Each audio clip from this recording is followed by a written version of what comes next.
নমস্কার বন্ধুরা, আবার একটা নতুন ব্লগ নিয়ে তোমরা দেখতে থাকো শেষ পর্যন্ত। তোমাদের দেখতে খুব ভালো লাগবে। আজ আমরা চলে এসেছি পাহাড়েশ্বর মামা ভাগ্নে পাহাড়। এখানে একটা খুব সুন্দর শিব মন্দির আছে পাহাড়েশ্বরে। এই দেখুন সেই শিব মন্দির।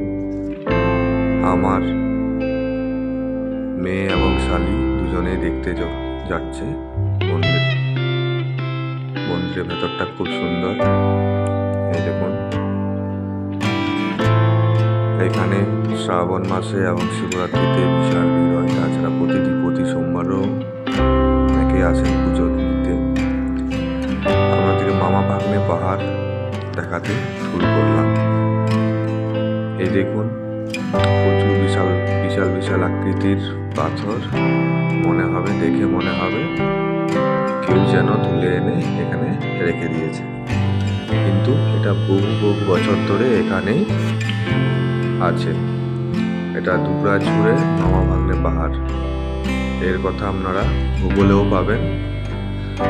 এখানটা পুরো দুবরাজপুর পৌরসভা থেকে পুরো আগে নোংরা থাকতো, এখন খুব পরিষ্কার পরিচ্ছন্ন এবং মামা ভাগ্নে পাহাড় পরিক্রমা করার জন্য চারিদিকে রাস্তা করে দেওয়া হয়েছে।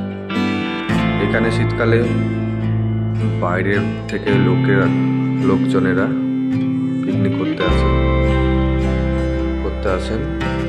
আমরা নিজে থেকে একটু দেখে নিলাম। আমরা চললাম। আমরা চারিদিকটা ঘুরে দেখছিলাম পাথরগুলিকে, এবং আমার সঙ্গে ছিলেন শালি। এই দেখুন উপরে বসে আছে। শালিও দেখে খুব খুশি, মেয়েও। আমরাও উঠছি মামা ভাগ্নের যেখানে পাহাড়, সেই পাহাড়ের চূড়ায়। এখানে একটা খুব মন্দির আছে, কালী মন্দির। আবার নিজেকে একটু দেখে নিলাম।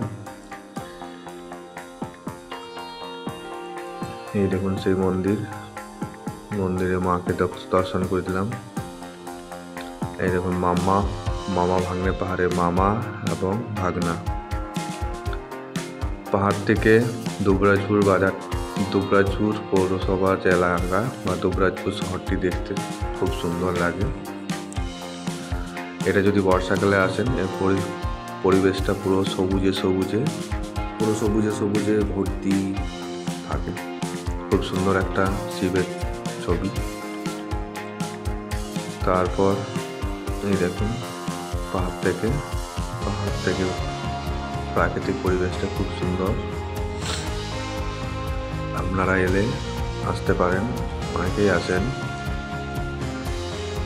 এই দেখুন পাহাড় থেকে নেমে আবার আরেকটা প্রান্তে যাচ্ছি আমরা।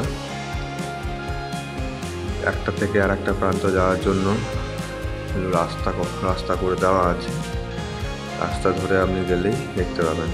তাছাড়া এখানে পাহাড়ের মধ্যে কিছু মন্দিরও আছে। সেই মন্দিরগুলো আপনাদের দেখাচ্ছি। আপনারা দেখুন, এই সেই মন্দির। এরকম এই মন্দিরে খুব সুন্দর জায়গাটি। এই পাহাড়েশ্বর বা মামা ভাগ্নে পাহাড়। এখানে এর সঙ্গে একটা পার্কও আছে। সেই পার্কটাও আপনাদেরকে দেখাবো। দেখুন পাথরের গায়ে প্রচুর নাম খোদাই করে সব লিখে গেছেন। এই দেখুন পাহাড় আপনাদের দেখানো হয়ে গেল। পাহাড় থেকে আমরা চলে যাবো এবার পার্কের দিকে। আবার মন্দিরটা দেখে নিন। মন্দিরটা খুব সুন্দর, পাশের মন্দিরগুলোও খুব সুন্দর। তারপর আমরা ঢুকে যাচ্ছি পাহাড়েশ্বর পার্কে। এই সেই পার্ক। এখানে 10 টাকা করে মাথা পিছু টিকিট লাগে। বাবা মহল্লা মহেশ্বর বসে আছেন। খুব সুন্দর একটা স্ট্যাচু। খুব সুন্দর একটা স্ট্যাচু। আমরা ঢোকার সঙ্গে আমার মেয়ে আইসক্রিম দেখে বলছে, বাবা আইসক্রিম। আমরা চলে গেলাম আইসক্রিমের কাছে। আইসক্রিম নেওয়ার পর বেশ গরম, আমরা চলে গেলাম দোলনার দিকে। অলরেডি আমিও একটু দুললাম, মেয়েও দুলছিল, শালিও দুলছিল। এই দেখুন শালি দুলছে। এই দেখুন আমরাও দুজনকে একটু তুলে নিলাম, বেশ ভালোই লাগে দোলনায় দুলতে। আমার মেয়েও বলছে আমাকে দোলালে না, আমিও মেয়েকেও দুলিয়ে দিলাম দোলনায়। তারপর এই দেখুন পার্কে এখানে ফোয়ারা চলে,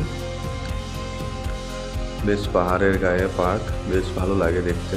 বড় বড় পাথর, গাছ, এটা বর্ষাকালে আরও সবুজ সবুজ।